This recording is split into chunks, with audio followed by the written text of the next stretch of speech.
नमस्कार। 12 जून 2024 को जो था वो कंडक्ट किया गया था माइनिंग इंस्पेक्टर का पेपर। देखो, माइनिंग इंस्पेक्टर का पेपर जो था वो कंडक्ट किया गया था 12 जून 2024 को। अब इस पेपर को जो है हम डिस्कस करेंगे और एचपीजीके का सेक्शन सबसे पहले डिस्कस करेंगे, डिटेल से डिस्कस करेंगे।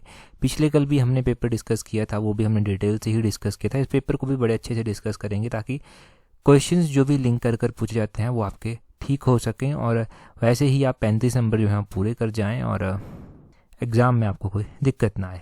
क्वेश्चन नंबर 1 से डिस्कशन को स्टार्ट करते हैं। बोलते हैं identify the correct decadal population growth in Himachal Pradesh from 2001 to 2011 from the following. तो बोलते हैं कि हिमाचल प्रदेश में जो जनसंख्या की 10 की वृद्धि थी 2001 से लेकर 2011 के बीच में, वो कितनी थी, एक डिकेड के बीच में कितनी वृद्धि हिमाचल में हुई। तो हमने डिसेनियल ग्रोथ रेट हिमाचल की पढ़ी है 12.94%। ऑप्शन बी जो है वो सही आंसर है। 12.94% हमने पढ़ी है और मैंने हर एक डिस्ट्रिक्ट वाइज आपको ये रिवाइज करवाई हुई है। अगर हम बात करते हैं कि हाईएस्ट डिसेनियल ग्रोथ रेट जो है वो कौन से डिस्ट्रिक्ट की थी, तो हाईएस्ट थी ऊना डिस्ट्रिक्ट की। ऊना डिस्ट्रिक्ट की कितनी थी, 16.26% जो था ये थी। और लोएस्ट कहाँ की थी, लोएस्ट की थी लाहौल स्पीति की, -5.0% जो था वो लाहौल स्पीति की थी। तो ये आपने डिसेनियल ग्रोथ रेट जो है वो ध्यान रखनी है। डिसेनियल ग्रोथ रेट बहुत ज़रूरी है। मिशन लाइट का पार्ट नंबर 118 या 119 होगा, उसमें देख लेना आप। उसमें हमने डिस्ट्रिक्ट सोलन की डिसेनियल ग्रोथ रेट स्पेसिफिक रूप से डिस्कस की थी। तो डिस्ट्रिक्ट सोलन की डिसेनियल ग्रोथ रेट है 15.93%। ये पेपर बहुत आसान था, इसमें बिल्कुल स्ट्रेट वे में जो था वो डाटा पूछा गया था। तो ये क्वेश्चन आप कभी गलत करके नहीं आए होंगे। ऑप्शन बी इसका सही आंसर है। क्वेश्चन नंबर 2 देखिए, बोलते हैं which of the following place of Himachal Pradesh is not correctly match. तो विद इट्स डिस्ट्रिक्ट, तो कुछ स्थान दिए गए हैं, कौन सा इनमें से जो है वो करेक्टली मैच नहीं किया गया। देखो इनमें से कौन सा करेक्टली मैच नहीं किया गया। सारे ऑप्शंस को एक बार पढ़ते हैं। आपकी धूमती किन्नौर में है क्या, बजौरा कुल्लू में है क्या, चौंतड़ा जो है वो मंडी में है क्या, नाको क्या लाहौल स्पीति में है। तो नाको को देख के आपका माइंड एकदम से स्ट्राइक कर जाता है कि नाको लेक आपने किन्नौर में पढ़ी है। तो ऑप्शन डी नॉट करेक्ट जो है वो सही आंसर हो जाएगा। लाहौल स्पीति में ये नाको नहीं पड़ता। नाको जो है वो कहाँ पर पड़ता है, ये किन्नौर में पड़ता है। हम नाको लेक भी जो है वो पढ़ते हैं। नाको लेक किन्नौर में स्थित है। किन्नौर की कौन सी तहसील में ये स्थित है, तो किन्नौर की हांगरंग तहसील में जो है ये स्थित है। ये आपने ध्यान रखना है। अब देखो हांगरंग तहसील में ये स्थित है। आपने एक और बात यहाँ से लिंक करनी है कि एग्जामिनर ये पूछ सकता है कि हांगरंग वैली कहाँ पर है, या फिर हांगरंग तहसील कहाँ पर है, या फिर नाको लेक कौन सी तहसील में पड़ती है। तो वो हांगरंग आपके माइंड में जो है वो ध्यान होना चाहिए यहाँ से। बाकी तो आसान थे सारे। चौंतड़ा हो गया, बजौरा हो गया, धुमती हो गया। नाको इन्होंने बिल्कुल ही आसान करके क्वेश्चन में जो था वो दे दिया था। अब देखो यहाँ से ना कुछ एक और चीज़ें आपको ध्यान रखनी है। यहाँ से क्या चीज़ें आपको ध्यान रखनी है कि किन्नौर में कौन कौन सी झीलें जो है वो आती है। किन्नौर में नाको लेक आती है, किन्नौर में ही सोरंग लेक भी जो है वो आती है, वो भी आपने किन्नौर में ध्यान रखनी है। किन्नौर में कुछ एक इंपॉर्टेंट दर्रे भी जो है वो आते हैं। किन्नौर में कौन कौन से दर्रे जो है वो इंपॉर्टेंट है एग्जाम पॉइंट ऑफ व्यू से, जो एग्जाम में पूछे गए हैं, ये पूछे जाते हैं। अभी एग्ज़ाम में एक लमखांगा पास पूछा गया था। किन्नौर को ये गढ़वाल साइड से जो है वो जोड़ता है। ऐसे ही एक नलगांव पास है, एक कामिलागा पास हम पढ़ते हैं। कामिलागा पास शायद एग्ज़ाम में पूछा गया था। कामिलागा पास ये जो है वो किन्नौर को गढ़वाल साइड से जो है वो जोड़ता है। एक बोरसा दर्रा हो गया, ये भी जो है वो जोड़ता है किन्नौर को गढ़वाल साइड से। एक लमखांगा दर्रा हमने पढ़ लिया। एक रुपिन घाटी हो गई, ये भी जो है वो किन्नौर को गढ़वाल साइड से जोड़ती है। तो इनको ध्यान रखें, बेसिक सी चीज़ें हैं ये। तो अगला क्वेश्चन देखिए, बड़ा ही आसान था ये भी। बोलते हैं Kalasar lake is located in which district of Himachal Pradesh. की कलासर झील हिमाचल के कौन से जिले में स्थित है। कलासर झील हिमाचल के मंडी जिले में जो है वो स्थित है। ऑप्शन सी जो है वो सही आंसर हो जाएगा क्वेश्चन नंबर 3 का। मंडी की इंपॉर्टेंट लेक हम यहाँ से रिवाइज कर लेते हैं कि मंडी में जो है वो कौन कौन सी इंपॉर्टेंट लेक्स आती हैं। यहाँ पर देखिए अब हमारा पूरा हिमाचल ही यहाँ से रिवाइज हो जाएगा। मंडी में Rewalsar lake, Parashar lake, Kumarwah lake आती है, कुंतभ्योग लेक आती है, ये कलाशर लेक आती है, पंडोह लेक आती है, सुखसार झील मंडी में आती है। ये झीलें मंडी में जो है वो आती हैं। कांगड़ा में कौन कौन सी लेक्स आती हैं, कांगड़ा में डल झील, पोंग झील और करेरी झील आती है। कुल्लू की लेक्स इंपॉर्टेंट है। कुल्लू में Bhrigu lake, Saryolsar lake, Pantlai lake, Shringtingu lake, Dashahar lake और दियोरी लेक और हंसा लेक जो है वो यहाँ पर आती हैं। उसी तरह आपने यहाँ पर सिरमौर की लेक्स ध्यान रखनी है। तो सुकेती लेक यहाँ पर आती है, रेणुका लेक आती है। रेणुका लेक सबसे बड़ी नेचुरल लेक है हिमाचल की। किन्नौर की बात करें तो यहाँ पर नाको और सोरंग अभी हम पढ़ रहे थे। शिमला की बात करें तो यहाँ पर चंद्रनाहन झील आती है, यहाँ पर तानू जुब्बल झील आती है। चंबा की बात करें तो यहाँ पर खजियार झील, लामा डल झील, मणिमहेश झील, घड़ासरू झील, महाकाली झील आती है। लाहौल स्पीति की बात करें तो यहाँ पर चंद्रताल, सूरजताल, दीपक ताल, नीलकंठ, यूनामसो झील जो है ये आती हैं। तो ये सारी की सारी झीलें हैं हिमाचल प्रदेश की। ये सारी की सारी हमने एक ही माइंड मैप के थ्रू पढ़ क्लियरली, और ये इंपॉर्टेंट है सारी की सारी। ये मैंने बड़े पहले आपके साथ शेयर भी किया हुआ है, ये फ़ोटो देखना, या तो टेलीग्राम पर शेयर किया है, मैं बड़े पहले का है, और या फिर व्हाट्सएप ग्रुप पर भी बड़े पहले का ये शेयर किया हुआ है।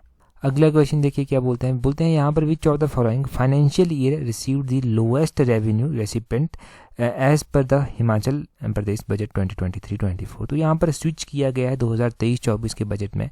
यहाँ पर पूछा गया है कि हिमाचल प्रदेश के बजट 2023-24 के अनुसार निम्नलिखित में से जो वित्तीय वर्ष में राजस्व प्राप्ति सबसे कम हुई वो कहाँ पर हुई। हम हर एक डिस्ट्रिक्ट की ही जान लेते हैं, हम हर एक फाइनेंशियल ईयर की जान लेते हैं ना, तो यहाँ से क्लियर हो जाएगा। अगर हम बात करें यहाँ पर 2021-22 की, 2021-22 में जो था ये कितनी प्राप्त हुई, 2021-22 में जो था ये प्राप्त हुई 37,309, ये प्राप्त हुई।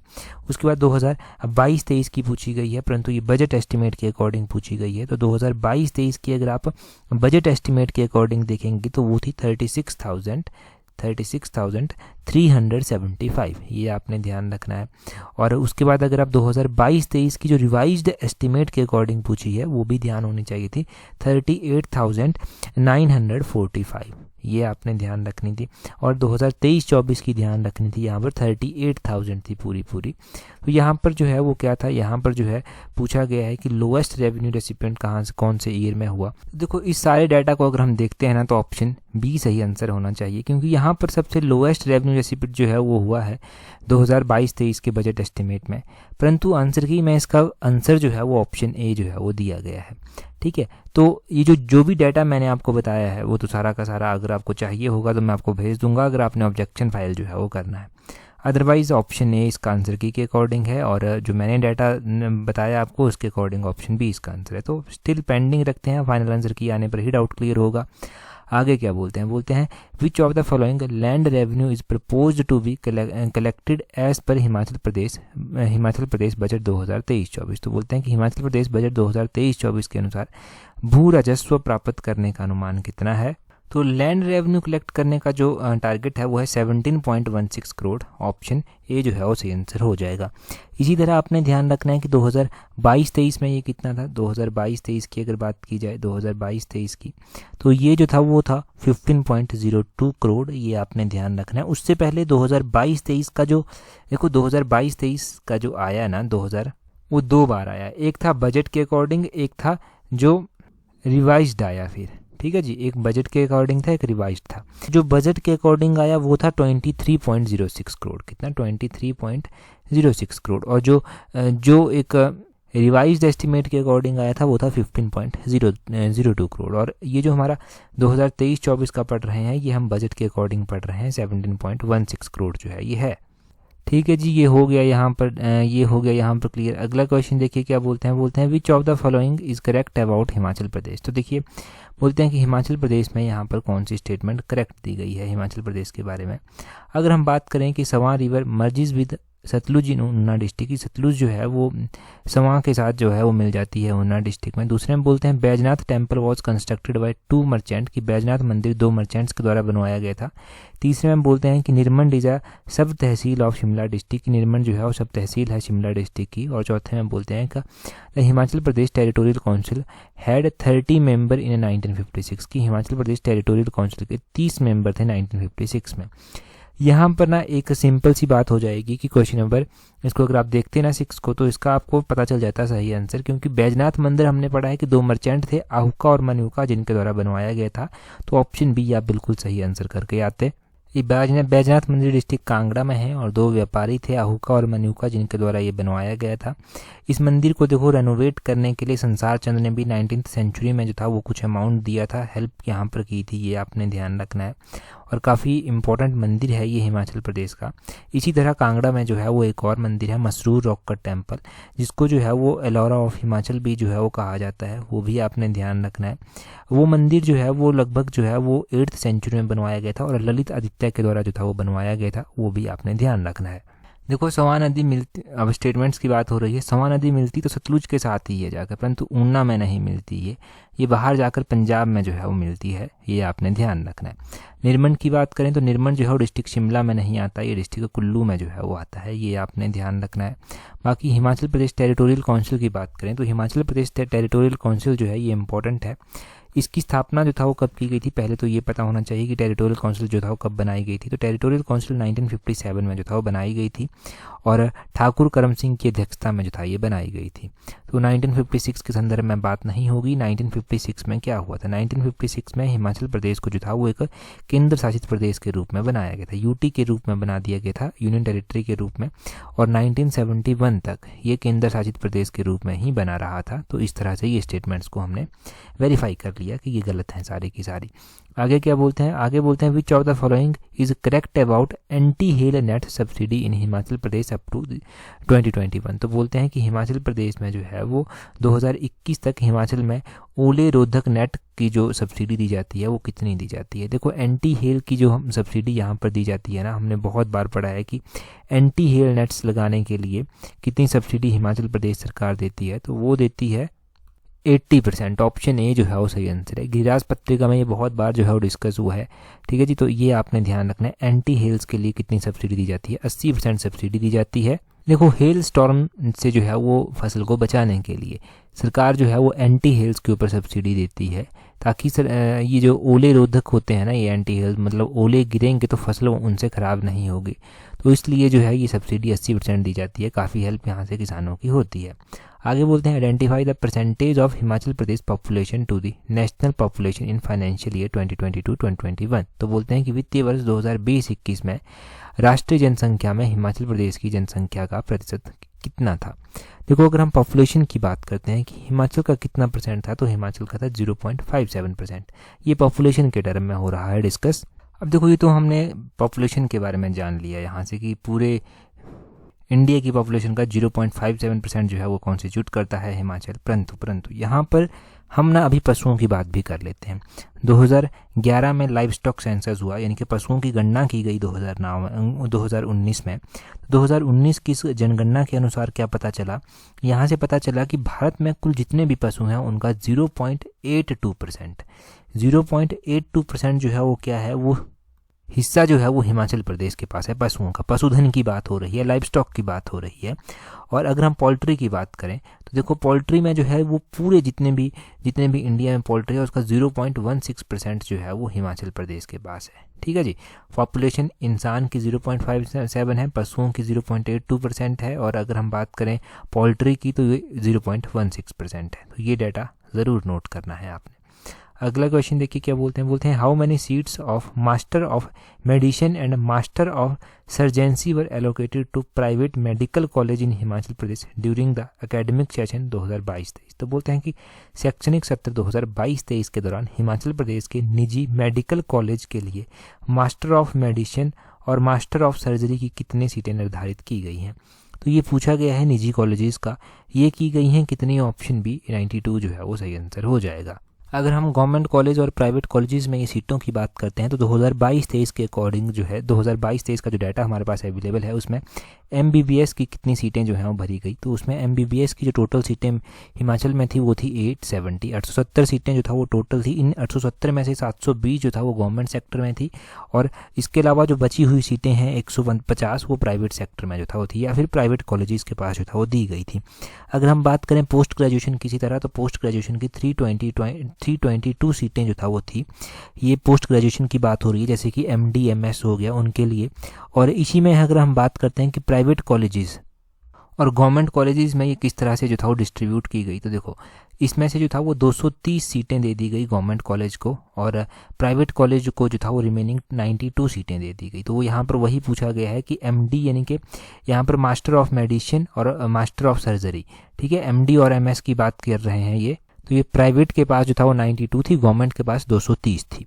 और उसी तरह ये पोस्ट ग्रेजुएशन से अगर हम MBBS पर आएंगे तो वो 870 थी, 720 गवर्नमेंट में थी, 150 प्राइवेट में थी। ये ध्यान रखना है। अगला क्वेश्चन देखिए, अगले क्वेश्चन में क्या बोलते हैं, यहाँ पर बोलते हैं which of the following district of Himachal Pradesh had the highest arrival of tourist for the year 2022। तो बोलते हैं 2022 के लिए निम्नलिखित में से किस जिले में सबसे अधिक पर्यटक जो था वो आए। ये टोटल पर्यटकों की बात की जा रही है कि सबसे अधिक पर्यटक जो था वो किस जिले में जो था वो आए थे। तो अगर हम देखते हैं कि सबसे अधिक पर्यटक किस जिले में आए थे, तो वो हमने कुल्लू डिस्ट्रिक्ट जो था वो पढ़ा था मिशन एलाइड में, परंतु कुल्लू तो ऑप्शन में दिया ही नहीं था। मैंने हर एक डिस्ट्रिक्ट आपको उसके बाद बताया था। तो कुल्लू के बाद दूसरे नंबर पर कौन सा डिस्ट्रिक्ट था, वो शिमला डिस्ट्रिक्ट था। शिमला भी जो है वो यहाँ पर ऑप्शन में नहीं दिया गया है। और शिमला के बाद तीसरा डिस्ट्रिक्ट था मंडी, ये आपने ध्यान रखना है। तो मंडी ऑप्शन डी जो है वो इसका सही आंसर हो जाएगा। ठीक है जी, क्वेश्चन नंबर 10 का जो है वो ऑप्शन डी सही आंसर है। अगर हम बात करते हैं कौन से डिस्ट्रिक्ट में कितने टूरिस्ट जो है वो पहुँचते हैं आकर, देखिए हमें जानने को मिलता है कि टोटल टूरिस्टों की अगर बात की जाती है तो सबसे ज़्यादा टूरिस्ट जो है वो कहाँ पर देखने को मिलते हैं, वो देखने को मिलते हैं हमें कुल्लू ज़िले में।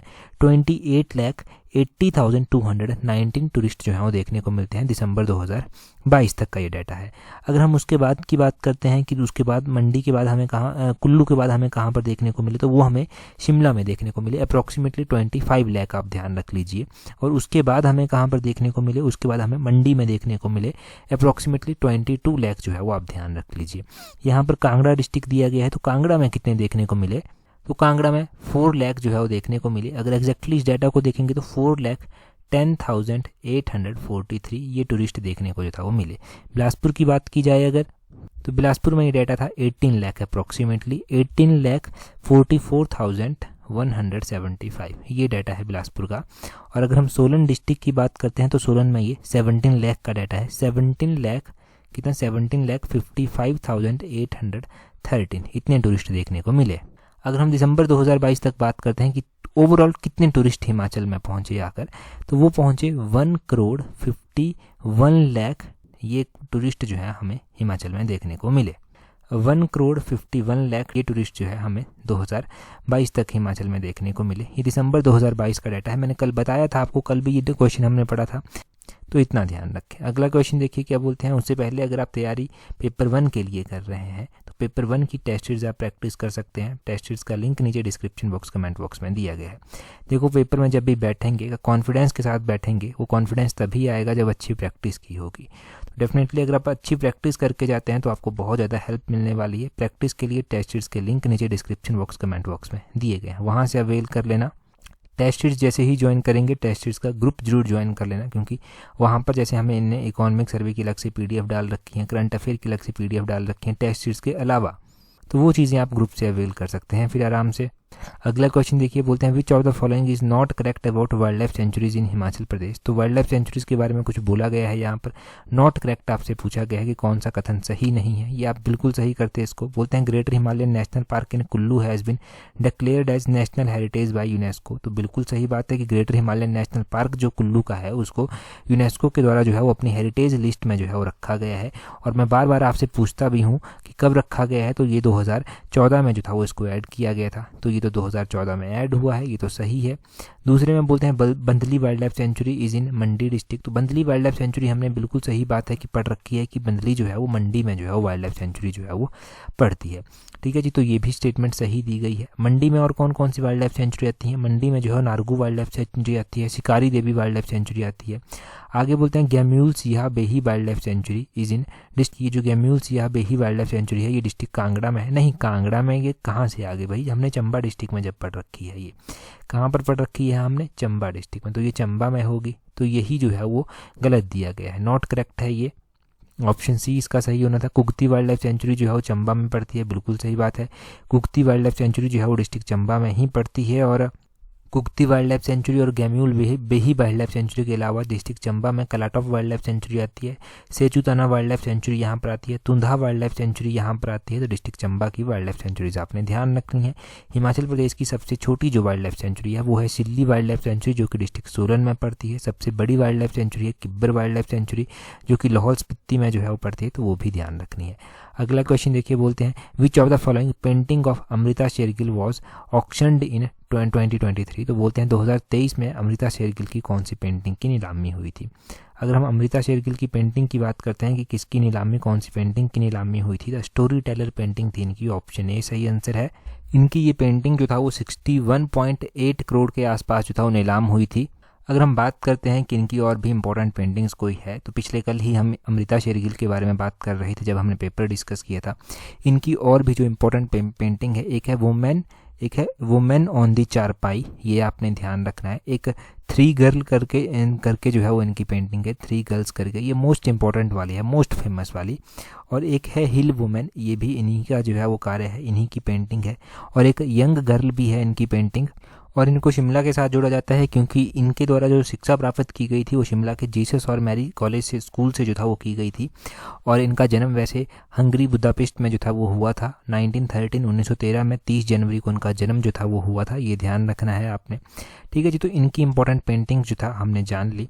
और ये पेंटिंग 2023 में नीलाम हुई है। मोस्ट इंपॉर्टेंट क्वेश्चन है ये, आने वाले किसी ना किसी एग्जाम में बन सकता है।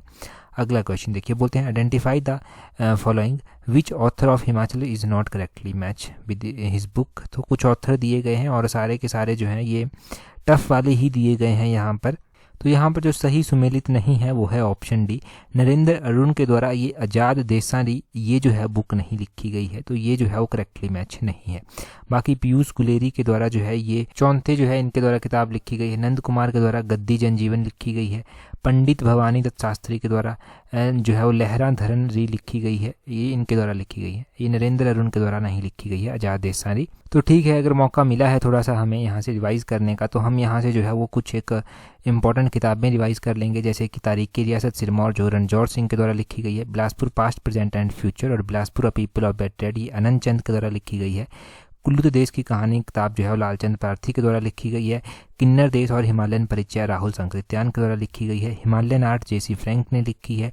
प्राचीन हिमाचल एलपी पांडे ने लिखी है। Abode of god Andrew Wilson ने लिखी है। Shimla past and present EJ Buck ने लिखी है। पहाड़ी चित्रकला के के द्वारा लिखी गई है। तो ये किताबें आपने बेसिक्स ही ध्यान रखनी है।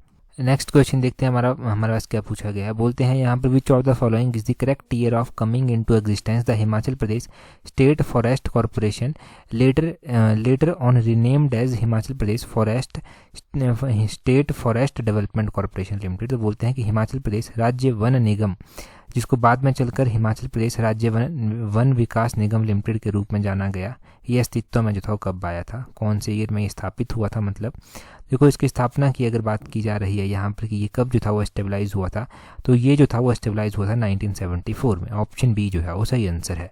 जब भी हमने 1974 में स्थापनाओं की बात की है कि किस किस की स्थापना की गई थी, तो हमने यहाँ पर जो है वो अकेला ये हिमाचल प्रदेश फॉरेस्ट कॉर्पोरेशन नहीं पढ़ा था, हमने इसके अलावा और भी चीज़ें पढ़ी थी। हमने पढ़ा था HRTC की स्थापना कब की गई थी। HRTC की स्थापना भी 1974 में ही की गई थी। और अगर हमने यहाँ पर पढ़ा है हिप्पा, जहाँ पर अगर आप HS लगते हैं या फिर कोई भी और अच्छी सर्विसेज में जाते हैं तो ट्रेनिंग करने का मौका मिलता है। HIPA Himachal institute of public administration की स्थापना जो था वो 1974 में ही की गई थी।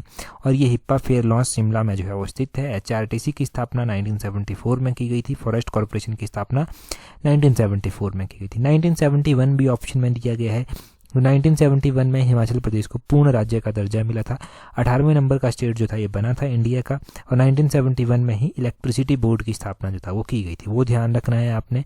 और 1977 में क्या होता है, 1977 में हिमाचल प्रदेश में पहली बार जो है नॉन कांग्रेस सरकार जो है वो बनती है। 1977 तक क्या था कि कांग्रेस की ही सरकारें बनती रही। 1977 में पहली बार ये नॉन कांग्रेस सरकार बनी और शांता कुमार जो था वो मुख्यमंत्री सरकार के जो था वो बने थे। ठीक है जी, ये आपने ध्यान रखना है। 1975 ऑप्शन में दिया गया है, तो स्पेसिफिक घटना यहाँ की कुछ है नहीं जो हिमाचल के कॉन्टेक्स्ट में आप जोड़ पाएंगे। अगला क्वेश्चन देखिए, बोलते हैं identify the overall rank of Chamba Himachal Pradesh in district good governance index 2021। तो ओवरऑल रैंक डिस्ट्रिक्ट चंबा का पूछा गया है कि डिस्ट्रिक्ट गुड गवर्नेंस इंडेक्स 2021 में जो है वो क्या रहा। डिस्ट्रिक्ट गुड गवर्नेंस इंडेक्स की बात करें तो यहाँ से देख लीजिए आप, डिस्ट्रिक्ट गुड गवर्नेंस इंडेक्स में जो है कौन से डिस्ट्रिक्ट का कौन सा रैंक था। देखिए यहाँ पर सबसे पहले हमसे क्या पूछा गया है, हमसे पूछा गया है डिस्ट्रिक्ट चंबा। तो डिस्ट्रिक्ट चंबा का यहाँ पर 6th रैंक जो है वो है, ये देख लीजिए डिस्ट्रिक्ट चंबा का। तो इस हिसाब से इस क्वेश्चन का 6th ऑप्शन ए जो है वो सही आंसर हो जाएगा। पिछले कल भी डिस्ट्रिक्ट गुड गवर्नेंस इंडेक्स का क्वेश्चन पूछा गया था एग्जाम में। और यहाँ पर देखो आप डिस्ट्रिक्ट गुड गवर्नेंस इंडेक्स की रैंकिंग, यहाँ पर कांगड़ा की रैंकिंग जो था वो पहली रही और दूसरी बिलासपुर की रही, तीसरी ऊना की रही, चौथी हमीरपुर की रही, पाँचवीं मंडी की रही और छठी चंबा की रही, सातवीं शिमला की रही, आठवीं कुल्लू की रही, नौवीं जो था वो सिरमौर की रही, 10वीं जो था वो किन्नौर की रही और 11वीं जो था वो सोलन की रही और 12वीं जो था वो यहाँ पर किसकी रही, लाहौल स्पीति की रही। लास्ट ईयर अगर आप देखेंगे तो पिछले साल 2020 में, मतलब 2020 में जो था वो टॉप किसके द्वारा किया गया था, हमीरपुर के द्वारा टॉप किया गया था, तो हमीरपुर का पहला रैंक था। और हाँ, कांगड़ा जिसने 2021 में टॉप किया है, 2020 में उसका 7वां रैंक जो था वो था। और लाहौल स्पीति सेम ही है, पहले भी ये 12वें नंबर पर था, अभी भी ये 12वें नंबर पर ही जो है वो देखने को मिला। अगर हम यहाँ पर चंबा की बात कर लेते हैं तो चंबा पहले 11वें नंबर पर था 2020 में और 2021 में ये 6th नंबर पर आकर पहुँच गया है। तो ऐसे क्वेश्चन एलाइड के एग्जाम में भी पूछे जा सकते हैं और एलाइड की तैयारी कर रहे हैं तो एलाइड की टेस्ट सीरीज का लिंक नीचे डिस्क्रिप्शन बॉक्स कमेंट बॉक्स में दिया गया है। लिमिटेड टाइम बचा है एलाइड के लिए, अगर टेस्ट सीरीज आपको अवेल करनी है तो टेस्ट सीरीज के लिंक नीचे डिस्क्रिप्शन बॉक्स कमेंट बॉक्स में दिए गए हैं। जाइए अच्छे से प्रैक्टिस कीजिए और डेफिनेटली काफ़ी इंप्रूवमेंट आपको खुद के अंदर देखने को मिलेगी अगर ऑनेस्टली आप प्रैक्टिस करते हैं टेस्ट सीरीज को। अभी जो क्वेश्चन आपके लिए है, क्वेश्चन आपके लिए ये है कि नवंबर 2022 तक मैं पूछ रहा हूँ, नवंबर 2022 तक जो था वो हिमाचल में जो फॉरेनर आए थे उनकी संख्या कितनी थी। हिमाचल में फॉरेनर की संख्या पूछ रहा हूँ नवंबर 2022 तक। पिछले कल हमने पढ़ा था, तो अभी आप कमेंट करके जो है वो बताएंगे। ये मैं आपको बता देता हूँ कि नवंबर 2022 तक जो था वो हिमाचल प्रदेश में जो टोटल टूरिस्ट आए वो कितने थे, वो थे 139.23 लाख। ये जो था वो टोटल टूरिस्ट थे नवंबर 2022 तक। परंतु अभी आपने बताना है इनमें से कितने जो था वो फॉरेनर थे, कितने फॉरेनर थे, और बाकी जो बच जाएंगे वो तो इंडियन ही होंगे। फॉरेनर की संख्या आप बताएंगे। टेलीग्राम पर ज्वाइन नहीं किया है अगर अभी तक, तो टेलीग्राम पर ज्वाइन करने के लिए अपने टेलीग्राम से @allexam31 सर्च करना, आपको हमारा टेलीग्राम चैनल मिल जाएगा। वहाँ पर इस पेपर की PDF बाकी इंपॉर्टेंट जो अपडेट होती हैं वो सारी मिल जाएंगी। That's all. Thank you very much for watching and listening with very patience.